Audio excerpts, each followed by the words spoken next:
Kevin Palmieri knows what it means to come back from the edge and build something powerful. He's the CSO, founder, and host of Next Level University, a global top 100 self-improvement podcast with over 2,000 episodes, reaching more than 1 million listeners in 175 plus countries. After a life altering brush with suicide, he chose to go all in on his dream of being a full time podcaster and entrepreneur. Now he uses his voice to champion a heart driven approach to holistic self improvement and to guide others toward their next level in life. This is more than just a podcast interview, it's a masterclass in mindset, grit, and purpose using tracking systems. Welcome to the Minute Mastery Podcast, a conversational productivity and time management podcast where busy authors and entrepreneurs are inspired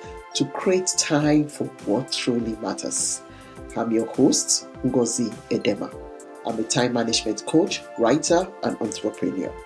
Here, you are encouraged to turn your minutes into milestones and to create at least 1 hour a day working on your goals without feeling overwhelmed.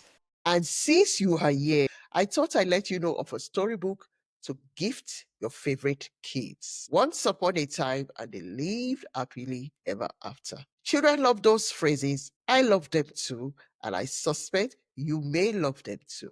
As a mom, I've spent hours reading and listening to my children read their favorite stories, and now I write stories too. Here is one of them you may want to check out. The Proud Sunflower. It is the story of Princess Sanzu, the Sunflower Princess, a princess loved by all, but who got into trouble.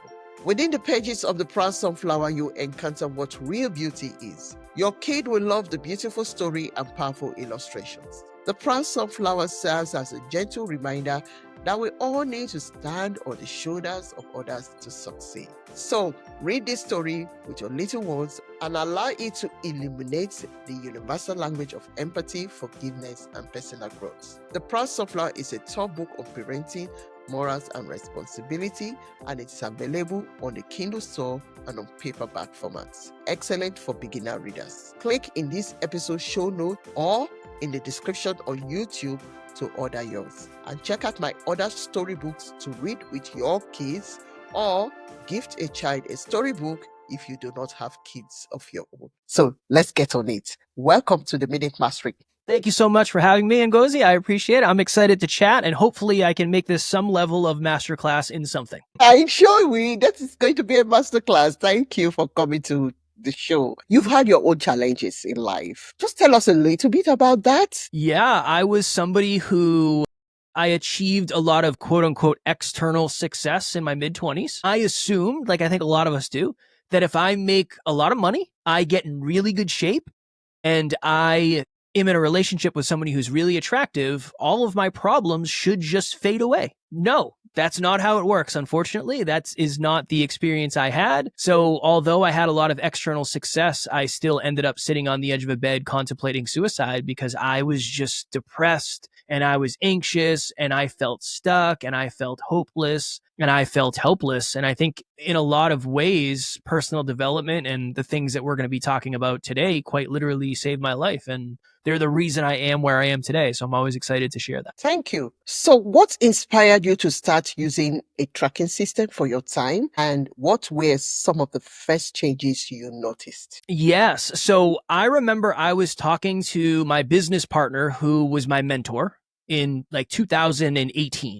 And I said, I don't know how to accomplish any of the goals that I have set out to accomplish. He said, well, what we should start doing is we should start tracking your habits and we should start tracking your time. So what do you want to accomplish? And I said, well, I want to be more consistent on social media. I want to make more money and I want to be in better shape. Perfect. Awesome. So what we're going to do is we're going to create a little index card. It's going to have 3 boxes that you can check off. One is going to be exercise 30 minutes. One is going to be track your bank account. And the other one is going to be post on social media. And I said, there's no way this is going to work. It's too simple and I don't want to do it. That was the launch pad to what we do today. And everybody in our team tracks a bunch of habits. I track habits every single day. My business partner does. All of his clients do. All of my clients do. So I think in the simplest form, Ngozi, it helps you create clarity. It helps you measure progress. And there's something about getting the little dopamine hit when you do that little check mark. I did that. Well, let me give myself credit for that. When we're building belief, I think for a lot of us, we don't give ourselves credit for the things that we're doing. A habit tracker quite literally forces you to give yourself credit for the things that you're doing and or look at the things that you're not doing to at least build awareness there. And I think the other piece of it from the tracking time perspective is one of the most common excuses is I don't have the time. If I said to you, well, how long would it actually take you to do the things that you said you don't have time to do? Most people can't answer that because they've never actually timed it. So there's something beautiful about knowing exactly how long it takes to do a social media post or exactly how long it takes to journal or track finances or whatever it is. There's a lot of power in that awareness. Thank you very much. I mean, a couple of things stood out for me as you were talking. Why is it that most of us like things very complicated? If things are not complicated, then that means it's not good. But simplicity, from what you have said, is the key. When something is super simple, it's easier to follow through with that. And you get that burst of dopamine when you are able to tick it and said, I have done that. Yeah. So, but we always go the longer route, the most difficult route, the most overwhelming one to fulfill a simple task. So I really like the advice that you got and as you follow through on it, because I believe in simplicity myself. I don't like overwhelm. I want things to be as simple as possible. These days when I write, I always aim to write at grade 4 level. I love it. I love it. I think for so many of us, we equate distance with progress. In some cases, yes, but when we've worked with people, they start tracking 3 habits, 1 under health, 1 under wealth, 1 under love, and they are off to the races. And it makes you feel so good about your progress. And there's something to that. If you've never felt good about your progress, if you've never felt good about your productivity, that's a really good place to start. Tying emotion with logic and strategy is something that you can really leverage, and it helps a ton. And the second thing, I know I said a couple of things stood out for me as you were speaking earlier on. The next thing was that you pointed out that many people say they don't have time for something, but they don't even know how much time they need to carry out the tasks. That reminds me of when I started my journey in coaching. My target audience were busy moms over 40 who want to self-publish a book. So for you to help them, you need to know what their pain points are and what are they struggling with. So I sent out a survey to find out what they're struggling with. And 2 points stood out to me. They kept pointing to time and money. I don't have the time and I don't have the money to publish a book. But I wish I had even helped them to find out. The first question I should have asked them was, how much time do you think you need? Yeah, so that's a good place to start. Thank you very much for pointing Of course. So for someone new to time tracking, what's the best way to get started without feeling overwhelmed? I would set aside an hour on your calendar. So just take an hour on any day and decide that you are going to dedicate that entire 1 hour section to one task. Go on Google, search timer. And when you start the work, you hit the timer. The second you pick up your phone to get lost in the sauce, you have to turn the timer off. Anytime you're not doing the direct activity that you have that time dedicated to, you have to turn the timer off. When you get to the end of the hour, look at how much time is actually accumulated and how much time went in other spaces. That was an absolute game changer for us because essentially, I essentially work 12 hours a day, Monday through Friday, and then Saturday I work like 8 hours. Am I actually doing deep work for all those 12 hours? Absolutely not. It got to the point where we connected when I was having like really good 9-hour deep work days. We would see almost immediate progress because I'd be moving the needle on so many things. But that started with me just having an hour set aside and seeing how much time actually went into the thing. That's a really good place to start. And then eventually you kind of build out a Rolodex of it takes me X amount of time to do this, X amount of time to do this. And then, especially if you're a business owner or an entrepreneur, you can put it in a spreadsheet and then say, okay, 75% of my time is going towards client delivery. Good. 15% of my time is going towards getting new clients. Good. And then maybe 10% of your time is going towards useless tasks that you shouldn't be doing. that's good awareness. But yeah, set aside an hour, hit a timer, and at the end of that, see how much time actually went into the thing that you said it was going to go into. I'm sure the results will surprise you, either in a negative way or a positive way. But either way, it's good awareness to have. Thank you very much. You're welcome. I always encourage a time audit before you even start doing stuff, but this one takes you a level higher than that. Simple.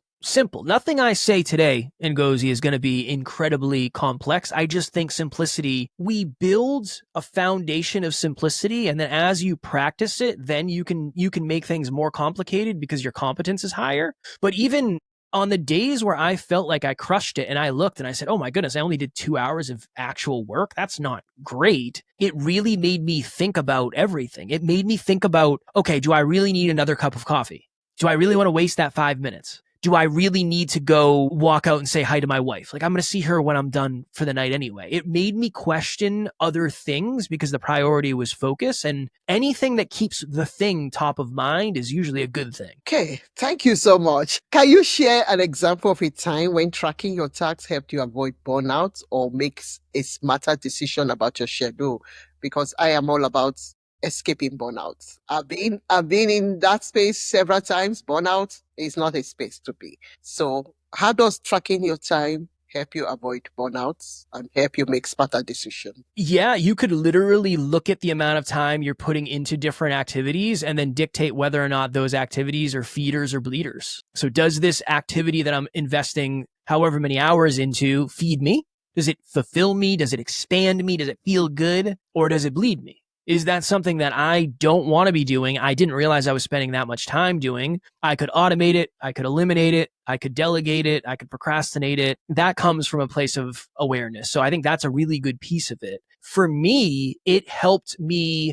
I wouldn't say it helped me avoid burnout because I'm very blessed where I can really, really make a very specific schedule where Sundays are always off. Saturdays I work kind of half days. So I'm really dialed in with that. But it helped me realize that I need to spend more time on delivery for clients. And I guess it does connect with burnout. It got to the point where Monday, Wednesday, and Friday are public facing days for me where I do podcasts. So you and I are recording this on a Friday. Yeah. Tuesday, Thursday, and Saturday, I don't book anything public facing. I try not to book any coaching calls, and I make myself extremely available to be in WhatsApp almost all day. WhatsApp is where we serve our clients. That's where I spend 70% of my time, but I can't sustainably spend 70% of my time there if I don't have 75% to give. So doing a time audit helped me understand that that's where the majority of my quality time is going. I need to make sure that that quality time is available. So it allowed me to block off a bunch of time on my calendar and then reallocate it to that. And it was super helpful because one way to be burnt out is try to put 70% into something where you only have 30% time. It's not super sustainable to do that. I want to ask you something. Have you been sitting on a creative project or book idea for months, maybe even years? Because life just wouldn't slow down. If that sounds like you, I created something just for you. It's my standard 6-week coaching package, a focused, personalized experience designed to help you finally finish what you started. Here is how it works. For 6 weeks, we meet once a week, just you and I. You'll get a custom time plan that fits around your real life. Not some cookie cutter schedule, but something that actually works for you.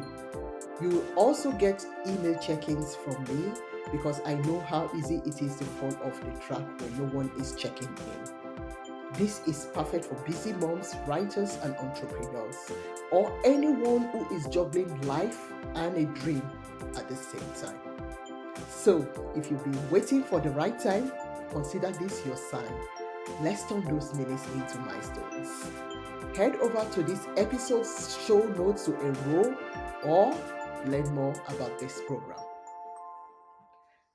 Okay, so do you do these periodic check-ins on yourself and your schedule to see what things needs to go out? Yeah. I literally had a call with my business partner yesterday and I said, I'm doing too many podcasts as a guest. I can't keep up with it because it's taking away from the 70%. We haven't got to a place where I can fill my Monday, Wednesday, Friday, and there's overflow on Tuesdays and Thursdays. So it's all we check in almost weekly with our schedules, but you know how it is. There sometimes you get to a place where it's that intuitive, something isn't right here. And I'm not 100% sure what it is yet, but what are the things that we changed recently? Okay, okay. What are the things that we've been doing forever? Oh, interesting. That worked when we were 2 years in, but it didn't work when we were 3 years in. So yes, weekly and as needed through energy and or intuition. Thank you. The Minute Mastery is a new podcast. We only got started in January. And I know sometime in February or March, I decided that let's do like 2 days a week. Let's put out a podcast 2 days a week. But I tried it out throughout April. I tried it out and I saw that it was hitting up into other areas that we need to focus on. Yeah, it's so important. That's the thing is the podcast might not be as big the business as you are putting time into. Yes. And that's an awareness for sure. So that is what I said to myself. We're going to try the two. And then if I see that it's eating into other areas that we need to invest time and energy into, then we have to make it a weekly podcast. Because that was the model initially. It was meant to be a weekly podcast, but then we're like, okay, let's try out twice a week and see how it goes. But it was not what the. Yes. And it's the opposite for me. We do an episode every day. Mm-hmm. I have to make sure that I will have to say no to something to do the podcast. Wow. You shouldn't say no to something to do the podcast necessarily. So much of it is awareness, and it's awareness of you can't really be productive until you understand what moves the needle in the business. Yes, that is the thing. Super what moves the needle, yeah. Super important. So that is where we are at the moment. So I like these regular check-ins to see where everything is and know how to fit in everything. Thank you. So how can tracking help someone identify their true priorities versus just staying busy? Because we've all been there where we just stay busy, but is it really moving the needle, like you said? So how do we identify the priorities so that we don't burn ourselves out on things that don't move the needle? Yeah, I would say 2 ways. Do a calendar review. And if you find yourself continuously moving things, so if every time on your calendar, you have something for Monday at 4 p.m. and that always gets moved every single week, we have to have an honest conversation with ourselves. Is it getting moved because it's just not a priority? Is it getting moved because there are other things that are priorities that we have not labeled as such? I think those are probably the 2 most important questions to ask. And then it becomes the conversation of, is it urgent? Is it urgent and important? If we don't do it, is something going to burn down? I think the hardest thing about being an entrepreneur and being in business is at the beginning of the day, I have a bunch of priorities, but those priorities are always fluid and they're always shifting depending on what happens in the business. So I think the best way to do it is to do a calendar review and really keep an accurate, measured checklist of your calendar, because you don't know if something comes up with a client and they're your biggest client, the other stuff that you have probably isn't as important and it shouldn't be as much of a priority. So I think of it from like a prep your week by setting up your calendar in what looks like the best flow. Do it. So we call that the rep. Do the week and use your calendar. Reflect on the week and how it worked and make adjustments and take in that knowledge and that information. And then based on that knowledge and information, perfect next week. And I think if you do that enough, you'll start to see the patterns of, every time I have this meeting, this is a good example. I have a meeting with our podcast production team every other Wednesday at 9 a.m. I move it every week. It is a priority. It is important. It is urgent. The reason it gets moved is because it's too early. 9 a.m. is too early for my first meeting. There's too many other things going on. I need to readjust the time because it is a priority still. Yeah. Is there a 11 a.m. that isn't a meeting that isn't a priority that I can move and then take that slot? Very possibly. But I've caught myself moving that however many times in a row. I know it's a priority because it connects to everything. Maybe the thing holding its spot isn't necessarily a priority. But yeah, living by the calendar is a game changer for that. So are there any particular tools or templates, digital or paper, for effective time and task tracking? Which one do you prefer, by the way? Do you prefer digital or paper? Digital for sure, because my handwriting is just unreadable. So it would do me no good to write it down. We pretty much live on Google Calendar and Google Sheets, where I'm all for automation and I'm all for AI helping with things. But there's something about seeing it. I find that if it's automated too well, you don't see it. Like for us, there are a million apps you can use that will help you track your bank account and expenses and income. We do it all by hand. Okay. Because I want to see where the money's going. It's different. It's different seeing the line item versus the amalgamation of. So yeah, we love Google Sheets, we love Google Calendars. Google Tasks is great, but we're pretty simple with that. We don't want to overcomplicate through CRMs or anything like that. So we were talking about simplicity earlier on, that when something is simple, you avoid burnouts. So how do you keep your tracking system simple and consistent, especially during chaotic or busy seasons of life, which we all go through? We have what we consider the minimums. So right now is a chaotic season for sure. And I'm not as focused on, so let's do this. The way we have it set up is when you, at the end of the day, when you check off your final thing or you don't check it off, you get a score. Let's say it's 75% out of 100, right? You did 75% of your habits. I'm not nearly as focused on the percentage I'm getting. I'm way more focused on the quality of habits that I'm tracking off. Okay. So it's not about getting 100% days. That's not what it's about, because that's not going to happen anyway. It's about getting the 50% things, or even if we were to use Pareto's principle, what are the 20% of things that I can do that give us 80% of the results? I cannot miss those. So for us, going back to the previous question and conversation, what are the top 3 priorities? WhatsApp batch, our podcast, and other podcasts. And those are the 3 things. So it's almost like when things are easy and you're cruising, that's when you expand and you try to get 100%, try to get everything done and add more habits. When things are overwhelming and you're burning out and you're burning down, I think we go back to basics and we try to make sure that we're moving the needles on the most important things. Eventually, your 20% days are way more than your 80% days used to be. And then you're really moving the needle. So my worst day today is way better than my best day used to be 5 years ago. Just because I've been able to build enough momentum and now I know how long certain things take and I realize, look, it takes 5 minutes to post on social media. Don't psych yourself out, Kev. You can do this. It's not that hard. And now I have enough reps. And I also now intuitively, I know what I'm supposed to do. I don't really have to look at my habit tracker. I still do. But when I'm really grinding and I'm overwhelmed and there's so much going on, I just focus on what are the most important 3 habits. And you could even think of it from like a color perspective. Let's say the 3 most important habits you have are green. The next 3 habits they're important, but not the top. They're yellow. And then the 3 habits that are convenient and are like bonus habits, it's not the end of the world if you don't do them. They're your red habits. Make sure you do your green. If you're stretching and you're able, make sure you hit your yellow. And if you're really crushing it and you're not overwhelmed and things are just flowing, hit the red ones too, but never, ever, ever miss the green if you can help. Thank you. So if this audience wants to find you, where can they find you? And what do they hope to get when they connect with you? I will make you laugh and we will talk about cats for sure. I can see how you love I cats. got my cat daddy shirt on. Cat daddy. My email is kevin@nextleveluniverse.com. You can reach out, ask any question you want, self-improvement. I'm happy to answer anything. I'm not going to charge you for anything. And I hope that you will get an understanding of what it's like to know how to be very, very productive, but also understand the humility of knowing that there's so much more distance to cover. That I'm just a regular dude who has really good habits at this point.